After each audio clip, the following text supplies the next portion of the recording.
even peptides alone can help you start living a better life and get you in better shape. And I know that you guys are very heavy into L-carnitine injectable. Is that right? Yep. L-carnitine injectable. I mean, pretty much all the amino acids and vitamin injectables we do. If you want to look good by 40, you better start in the 30s.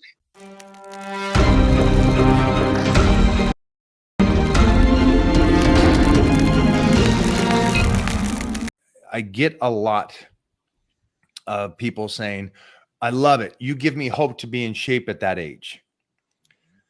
Okay, to me, that's odd, because I wouldn't be in this shape if I wasn't in this shape 20, 30 years ago. And I wasn't training to be healthy joint wise and body wise, not just muscularity. Right. But I wouldn't be here if it wasn't for that 20, how I was when I was 20 and 30. And so it's confusing to me. How do you talk to them going, you don't just get to decide in closing in on 60 that I'm going to get in shape. How do you put the urgency to the guys that are at their 30s and go, get in shape now? Stop wasting your time. Stop trying to put that off, because we both know how short life is and how precious it is. Absolutely. So for those guys, I tell them, listen, if you want to look good by 40, you better start in the 30s. The earlier you start taking care of yourself and doing the right thing, the less you got to do later. So if I was going to use you for example, listen, you've been doing this 55 years, right? At this point, you look like this. If you let go, let's say right now, you could probably still look good at 60, 65 without doing weight, right? Or at least degree, if you're eating correctly and stuff. So that's what I tell them, like, listen, what you do now, you're going to get the reward later. So at that point, start now, right? Because if you start at 40 or 50 years old and you're 30 now, how many years have you been eating like crap, not exercising, your body's going to crap? And at that point, it's going to take you that long or maybe longer to get back to where you need to be to even be in shape. It's going to be a lot harder of a mountain to climb. So if you want an easier task, start now. You want a real harder task, you start later, and it might not even happen.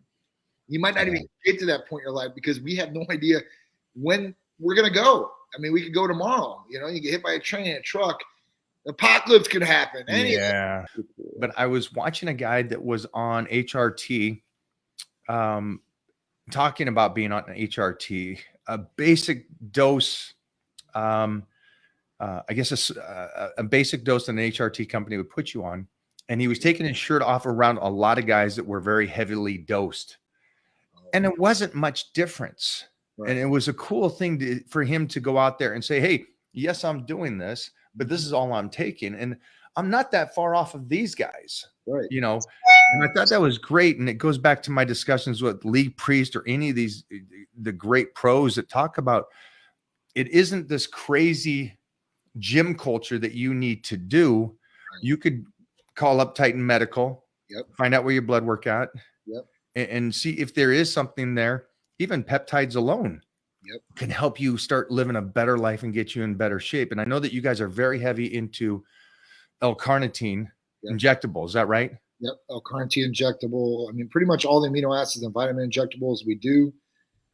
Weight loss, semaglutide, and tirzepatide have been game changers for patients and helping them too. So some people, they don't understand or they can't do it, I guess, of how to really self-control themselves in their eating habits.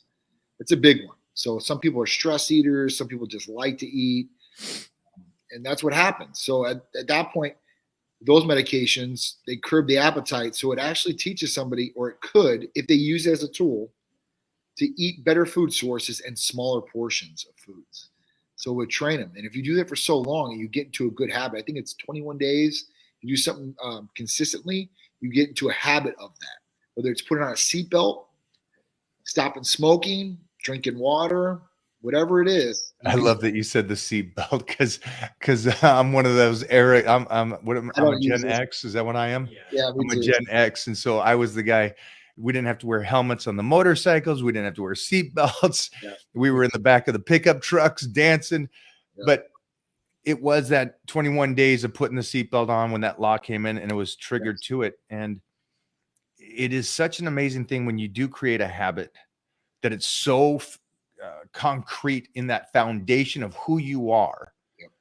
that could possibly set you guys up out there to win in life. And so it just goes back to the point of what he's saying is if you can find out where you're at and what you want in life, I think Titan Medical and me here could help you guys if you guys are interested in changing your lives and getting in the best shape of your life, and healthiest. Yes, that's key. The healthiest you've ever been in your life. That's key because you can look aesthetically pleasing on the outside, but still be bad on the inside. So yeah, health is number one priority, inside to out. Yeah, for sure, 100%. I mean, that being said, what's the next step for you now with your training and recovery? Because I know that we talked a little bit last week, and it's been a week now with your new protocol of complete recovery. This whole I like to think of it as like Wolverine, like you're recovering within every 24 hours. You wake up a little bit better. I honestly have been. It wasn't a bad surgery, thank God. I've had bilateral hernia surgery before with mesh, and this wasn't that. It was umbilical, thank God. But I started incorporating some different things that I haven't done. One was IGF-1. I'm on an HRT dose. I started doing Selank, MOT-C, and I'm probably going to start one more other therapy here very shortly. But I don't want to bring it out yet. But okay. I'm probably going to bring one more out. But besides that, you're eating correctly. Oh, yeah. You're trying to sleep correctly. Yes. Eating, sleeping, and then now Dr. said I can do 30 pounds of training to some sort. So I'm going to start doing that. I'm going to start incorporating every single day. I'm going to do as much as I possibly can without hurting myself. So how do you measure that then? How do you measure? Because I get a lot of people asking me, ironically, we just got a guy peaked out, and today was his shoot day. Okay. And we took him off season for 2 years. Great patience. Yep. Because that's where you grow. And then we diced him down this last 4 months, and he looked like a different person. Yeah. A different person. Yeah. And he's going now on a trip, celebrate. And I said, train it. I would recommend taking a week off of training, but train at 50% if you're going to train. Mm-hmm. How do you monetize, or how do you do that? How do you go, I just need to get back in there. I need to go 100% now that I had the operation, compared to you going, I need to do the best I can without hurting myself. What can you tell them, I guess? Yeah, obviously this is not my first surgery, so I've had to come back from one of these hernia surgeries before, and other surgeries I've had done. So at that point, what I do is I go in there and I know I create the mindset.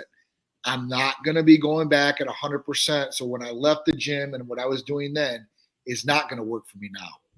So now I know exactly the weight limit that I have. So it's 30 pounds. So I'll probably use the pyramid as far as a protocol. I'm going up 10, 15, 20 to 30 pounds, do 4 sets. 4 sets and reps of probably about 10 to 12 each. And that's it. I'm going to start working on whatever I can. So when the doctor told me I could do biceps and triceps, that's what I'm going to work on.